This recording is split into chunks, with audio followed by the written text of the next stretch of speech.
ایک بچہ تھا شیعہ تھا, اس کا استاد سنی تھا.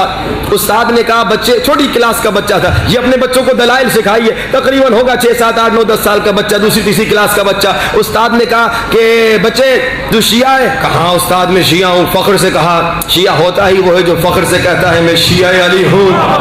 کہا میں شیعہ ہوں, فخر سے کہا ڈرے بغیر. پورا اسکول سنیوں کا تھا, استاد بھی سنی تھا, اکیلا شیعہ تھا. استاد نے کہا تیرا کیا عقیدہ ہے کہ علی خلیفہ بلا فصل ہے؟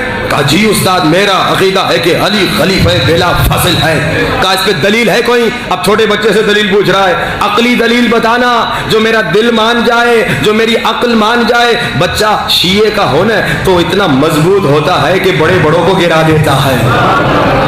اب جناب یہ استاد کو کہتے ہیں استاد برا تو نہیں مانیں گے نا؟ بسم اللہ, میں نے ہی پوچھا ہے. استاد آپ نے کہا کہ آپ کا عقیدہ ہے کہ رسول نے خلیفہ مقرر نہیں کیا تھا, آپ کو یہی عقیدہ ہے نا کہ رسول نے کہا میں جا رہا ہوں, اب تم اپنی طرف سے جسے چاہو انتخاب کرو, یہی عقیدہ؟ کہاں یہی عقیدہ ہے, اسی لیے تو مسلمانوں نے جسے چاہا انتخاب کر لیا. کہا لیکن ہمارا عقیدہ ہے کہ رسول نے علی مولا کو خلیفہ بلا فصل مقرر کیا, غدیر میں اعلان کیا, 1 لاکھ سے زیادہ اصحاب کے سامنے. کہا رک جاؤ, عقلی دلیل دو. عقلی دلیل کیا ہے؟ کہا ٹیچر عقلی دلیل دیتا ہوں. عقلی دلیل سن لیجیے گا ٹیچر, لیکن غور سے سنیے گا. آپ ہیں اس اسکول کے ٹیچر, آپ سے بڑا ہے پرنسپل. اگر پرنسپل آپ کو ابھی بلائے, کیا آپ پرنسپل کے پاس جائیں گے؟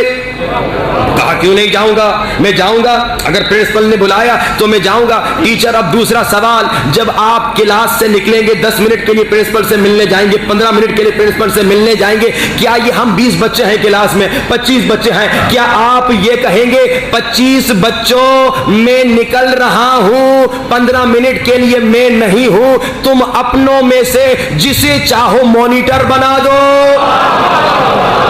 تم اپنوں میں سے جسے چاہو مانیٹر بنا دو. اب ٹیچر نے کہا بچے مجھے پاگل سمجھا ہے کیا, مجھے بے عقل سمجھا ہے کیا؟ میں اگر ایسے کہوں 25 بچوں کو کہ اپنوں میں سے جسے چاہو مانیٹر بنا دو, یہ میری عقل نہیں مانتی کہ میں یہ کہوں 25 بچوں تم اپنوں میں سے جسے چاہو مانیٹر بنا دو. اگر میں یہ کہہ کے جاؤں تو بچوں میں جھگڑا ہو جائے گا, لڑائی ہو جائے گی, اختلاف ہو جائے گا, فتنہ ہو جائے گا, پرنسپل مجھ پہ ناراض ہو جائے گا کہ تمہاری کلاس سے شور آ رہا ہے. اب چھوٹے بچے نے کہا اے ٹیچر, جب آپ کی عقل یہ نہیں مانتی کہ 25 بچوں کی کلاس کو 15 منٹ کے لیے بغیر مانیٹر کے چھوڑ کے جائے, تو اللہ کے رسول عالم اسلام کو ہمیشہ کے لیے بغیر مانیٹر کیسے چھوڑ